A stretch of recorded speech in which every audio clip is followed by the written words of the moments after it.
NiCd sale nickel cadmium घट यामध्ये जे व्होल्टेज आहे, विभवांतर जे आहे, पोटेन्शियल डिफरन्स जो आहे तो 1.2 व्होल्ट इतका आहे आणि हा जो सेल आहे हा रिचार्जेबल आहे.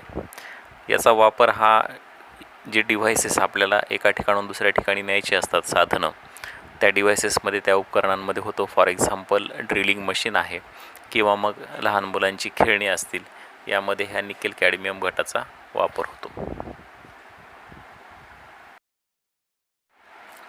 Electric circuit, as you can see in the figure, there is a plug key, cell and electric bulb which are connected to each other through the wire.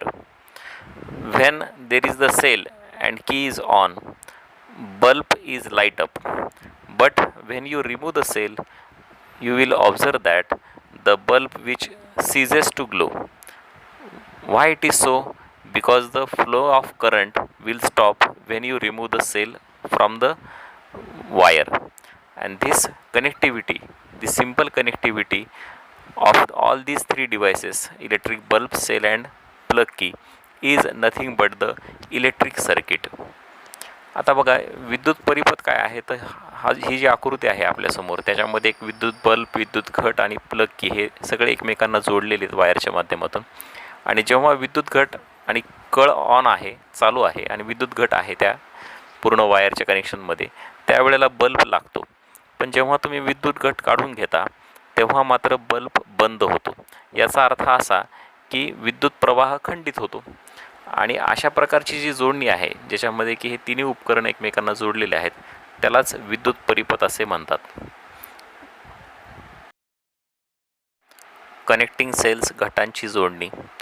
तुम्ही बऱ्याच वेळेला पाहिलं असेल की काही डिव्हायसेसमध्ये, काही उपकरणांमध्ये, उदाहरणार्थ रेडिओ असेल किंवा वॉकमन असेल किंवा बॅटरी असेल, अशा उपकरणांमध्ये 2 किंवा त्यापेक्षा अधिक सेल्स वापरले जातात, कोरडे सेल्स, कोरडे घट. आणि हे वापरण्यामागचा उद्देश काय असतो, तर जेव्हा 2 किंवा 2-3 अशा अधिक संख्येनं आपण जेव्हा सेल एकमेकांना जोडतो त्यावेळेला आपल्याला जे विभवांतर आहे ते जास्त प्रमाणामध्ये मिळतं. समजा फॉर एक्झाम्पल एका सेलचं विभवांतर किती आहे, तर 1 व्होल्ट आहे. असे जर 3 सेल, आपण 3 घट एकमेकांशी जोडले, if we connect 3 cells having 1 volt each capacity, we have the 3 volt potential difference, and this can be used to have the more and more current.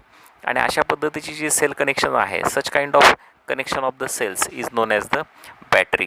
and how they are connected, कसे ते जोडले जातात एकमेकांशी, they are connected in series, and the pattern is that the positive terminal of one cell is connected to the negative terminal of the second cell, and the positive terminal of the second cell is connected to the negative terminal of the third cell.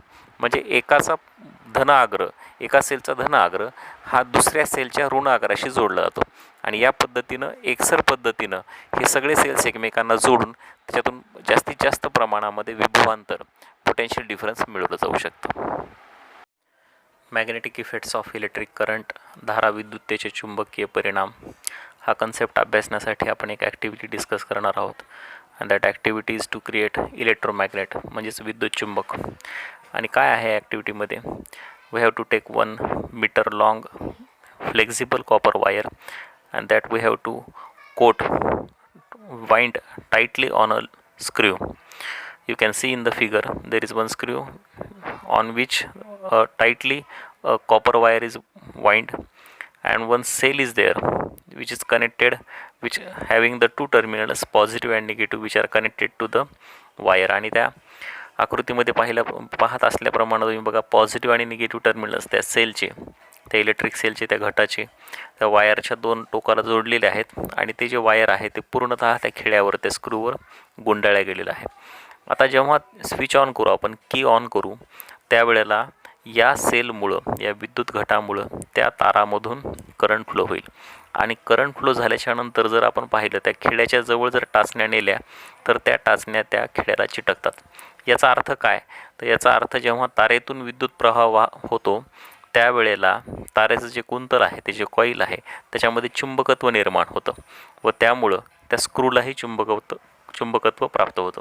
When the electric current flows in the wire, magnetism is produced in the coil around the screw, and because of that the screw also attains magnetism. आणि विद्युत प्रवाह खंडित केला, as soon as the current is stopped this magnetism vanishes, म्हणजे हे जे चुंबकत्व आहे हे पूर्णतः नष्ट होतं. तर अशा पद्धतीचा विद्युत चुंबक हा विविध संशोधनास कामासाठी, त्याचप्रमाणे वेगवेगळ्या मोटार्समध्ये, वेगवेगळ्या यंत्रांमध्ये खूप मोठ्या प्रमाणामध्ये वापरला जातो. इलेक्ट्रिक बेल विद्युत घंटा, म्हणजे आपण दारावरची जी बेल आपण नेहमी पाहिलेली आहे, त्या बेलचं वर्किंग कशा पद्धतीनं होतं ह्या संदर्भात आपण आता डिस्कस करणार आहे, चर्चा करणार आहे. तर बघा, जर दरवाज्यावरची बेल आपण ओपन केली, काढून बघितली, तर त्याच्यामध्ये कसं स्ट्रक्चर असतं तर ते आपण ह्या फिगरमध्ये पाहू शकतो. इलेक्ट्रिक बेलची फिगर पहा. त्यामध्ये एक बेल आहे, घंटा आहे, त्याच्या बाजूला एक स्ट्रायकर आहे, टोला, जो त्या बेलवर वाजणारे, आदळणारे. तो एका स्ट्रीपला खाली कनेक्टेड आहे, जोडलेला आहे, आणि ती जी स्ट्रीप आहे ती वायरच्या माध्यमातून एका कॉईलला जोडलेली, आणि ते जे कॉईल आहे ते कॉईल विद्युत चुंबक आहे, दॅट इज द इलेक्ट्रोमॅग्नेट, कारण त्याच्यावर पूर्णतः वायर गुंडाळलेला आहे, आणि ह्या वायरमधून, ह्या तारेमधून करंट फ्लो होणार आहे. करंट फ्लो होण्यासाठी त्याला एक सेल आहे कनेक्टेड, खालच्या बाजूला निगेटिव्ह आणि पॉझिटिव्ह टर्मिनल जे इंडिकेट केलेले आहेत, that indication is of the electric cell.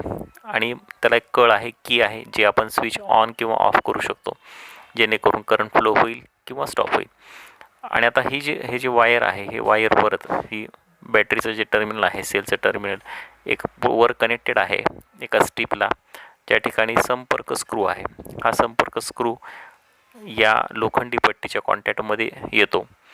आणि काय होतं बघा, एक्झॅक्टली जेव्हा आपण स्विच ऑन करतो, की प्रेस करतो, त्यावेळेला या वायरच्या माध्यमातून, त्या तारेमधून, म्हणजे कॉईलमधून मोठ्या प्रमाणामध्ये इलेक्ट्रिसिटी फ्लो होते.